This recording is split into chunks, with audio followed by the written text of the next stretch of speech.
So everyone knows real estate is seasonal. Spring and early summer go bonkers and winter's dead. That's pretty normal. But what we're seeing in Norfolk right now is not normal. And so let me show you some data to back up what I'm saying. So look at this.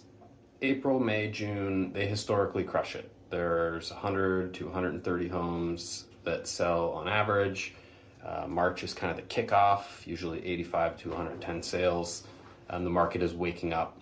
December and January, dead. 50 to 60 is normal. Everybody knows that rhythm. But look what happened in 2025. So in March 2025, we had 54 sales. That's not just weak. That's the worst March in 14 years, which is as far back of data that I have right now. That's 40% below the normal spring kickoff month. And then in December, 30 sales, which is the lowest single month we've seen since the data, 14 years ago. So that's not a slowdown. 30 to 40% off the average monthly volume is a huge differential.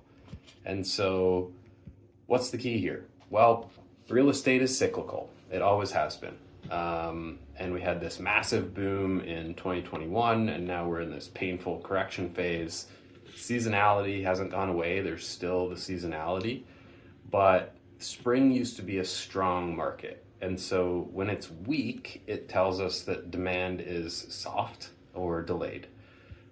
So for buyers, what does this mean? Well, it means you'll have more negotiating power if this spring is like the last spring. But inventory might go low if the sellers refuse to accept reality. I don't think that's going to be the case this year. I think buyers will have their choice of houses.